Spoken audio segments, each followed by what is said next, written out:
S guarantee ಸರ್ಕಾರ ಅನ್ಕೊಂಡು ಅಧಿಕಾರಕ್ಕೆ ಬಂದಂತಹ ಸರ್ಕಾರದ ಮೇಲೆ ಈಗ ಗ್ಯಾರಂಟಿಯೇ ಒಂದು ಪ್ರಶ್ನಾರ್ಥಕವಾಗಿದೆ ಅನ್ನುವಂಥ ಒಂದು ಆರೋಪ ಈಗ ಎಲ್ಲ ಕಡೆ ಕೇಳ ಬರ್ತಾ ಇದೆ.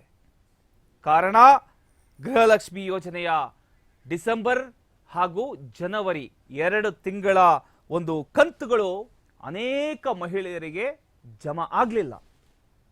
ಆ ಒಂದು ಅಸಮಾಧಾನವನ್ನ ಈಗ ಮಹಿಳೆಯರು ಹೊರ ಹಾಕ್ತಾ ಇದ್ದಾರೆ. ಇವರು ಹೇಳಿದ್ದೇನು, ಮಾಡ್ತಾ ಇರೋದೇನು? ನಾವು ಯಾವುದನ್ನ ನಂಬ್ಕೊಂಡಿರ್ಬೇಕು? ನಾವು ನಂಬಿದ್ದೇ ತಪ್ಪ, ಅಥವಾ ನಮಗ್ ಮಾತ್ರ ಈ ತರ ಆಗುತ್ತಾ, ಅಥವಾ ಎಲ್ಲಾ ಭಾಗಗಳಲ್ಲೂ ಕೂಡ ಇದೇ ರೀತಿ ಆಗ್ತಾ ಇದೆಯಾ ಸರ್ಕಾರದ ವಿಚಾರವಾಗಿ ಅಂತ ಪ್ರಶ್ನೆ ಮಾಡ್ತಾ ಇದ್ದಾರೆ. ಬೇರೆ ಬೇರೆ ಕಾರ್ಯಕ್ರಮಗಳಿಗೆ ಹಣ ಬಿಡುಗಡೆ ಮಾಡ್ತೀರಾ, ನಮಗೆ ಯಾಕೆ ಬಾಕಿ ಹಣ ಕೊಡ್ತಾ ಇಲ್ಲ? ಲಕ್ಷ್ಮಿ ಹೆಬ್ಬಾಳ್ಕರ್ ಅವರೇ ಅಂತ ಪ್ರಶ್ನೆ ಮಾಡ್ತಾ ಇದ್ದಾರೆ. ಕಳೆದ 2-3 ತಿಂಗಳುಗಳಿಂದ ಮಹಿಳೆಯರ ಖಾತೆಗೆ ಹಣ ಜಮೆ ಆಗಲಿಲ್ಲ. ಮಹಿಳಾ ಹಾಗೂ ಮಕ್ಕಳ ಅಭಿವೃದ್ಧಿ ಇಲಾಖೆ ಸಚಿವೆಗೆ ನಾರಿಯರ ಪ್ರಶ್ನೆ ಇದು. ಲಕ್ಷ್ಮಿ ಹೆಬ್ಬಾಳ್ಕರ್ ಅವರಿಗೆ ನೇರವಾಗಿ ಪ್ರಶ್ನೆಗಳನ್ನ ಹಾಕ್ತಾ ಇದ್ದಾರೆ ಮಹಿಳೆಯರು. ಅಂದ್ರೆ ಬೇರೆ ಬೇರೆ ಕಾರ್ಯಕ್ರಮಗಳಿಗೆ ಎಲ್ಲದಕ್ಕೂ ಕೂಡ ಹಣ ಬಿಡುಗಡೆ ಮಾಡ್ತೀರಾ, ನಮಗ್ ಮಾತ್ರ ಯಾಕೆ ಕೊಡ್ತಾ ಇಲ್ಲ ಲಕ್ಷ್ಮಿ ಹೆಬ್ಬಾಳ್ಕರ್ ಅವರೇ ಅಂತ ಪ್ರಶ್ನೆ ಮಾಡ್ತಾ ಇದ್ದಾರೆ. ಕಳೆದ 2-3 ತಿಂಗಳಿನಿಂದ ಮಹಿಳೆಯರ ಖಾತೆಗೆ ಯಾವುದೇ ರೀತಿಯ ಕಂತುಗಳು ಜಮೆ ಆಗಲಿಲ್ಲ. ಮಹಿಳಾ ಮತ್ತು ಮಕ್ಕಳ ಅಭಿವೃದ್ಧಿ ಇಲಾಖೆ ಸಚಿವೆಗೆ ನಾರಿಯರೀಗ ಈ ಒಂದು ವಿಚಾರಕ್ಕೆ ಸಂಬಂಧಪಟ್ಟ ಹಾಗೆ ನೇರವಾಗಿ ಪ್ರಶ್ನೆ ಆಗ್ತಾ ಇದ್ದಾರೆ. ಆದ್ರೆ ಲಕ್ಷ್ಮಿ ಹೆಬ್ಬಾಳ್ಕರ್ ಮೇಡಮ್ ಅವರು ಶೀಘ್ರದಲ್ಲೇ ಅಂತ ಸದನದಲ್ಲಿ ಮಾತಾಡಿ ಕೂಲ್ ಆಗಿದ್ದಾರೆ. ಯಾವುದೇ ಒಂದು ದಿನಾಂಕವನ್ನ ಹೇಳಿಲ್ಲ. ಇಂಥ ದಿನ ಕೊಡ್ತೀವಿ, ಇಂಥ ದಿನ ಹಿಂಗಾಗಿದೆ, ಟೆಕ್ನಿಕಲ್ ಇಶ್ಯೂ ಆಗಿದೆ, ನೋ, ಏನು ಕೂಡ ಹೇಳಿಲ್ಲ. ಎಸ್, ಅವರು ಮಾತನಾಡಿದ್ರೆ ಕೇಳಿಸ್ಕೊಳ್ಳಿ.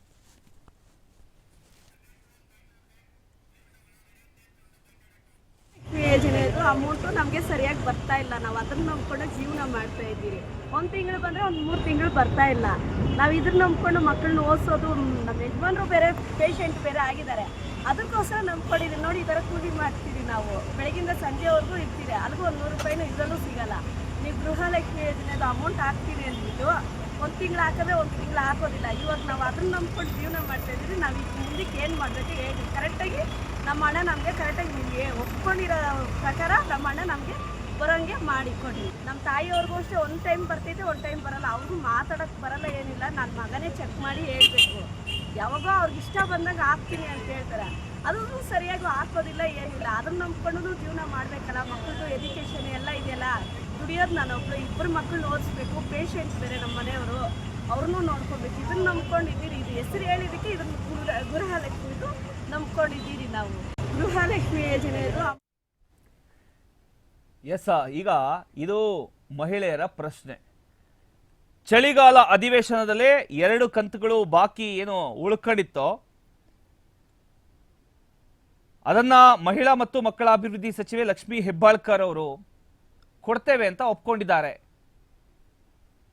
ಆದರೆ ವಿಳಂಬ ಯಾಕಾಗ್ತಿದೆ, ಅದಕ್ಕೆ ನಿಖರ ಕಾರಣ ಏನು ಅನ್ನೋದ್ರ ಬಗ್ಗೆ ಸ್ಪಷ್ಟ ಮಾಹಿತಿ ಸಾರ್ವಜನಿಕವಾಗಿ ಅವರು ಇನ್ನೂ ಕೂಡ ಹೇಳಿಲ್ಲ.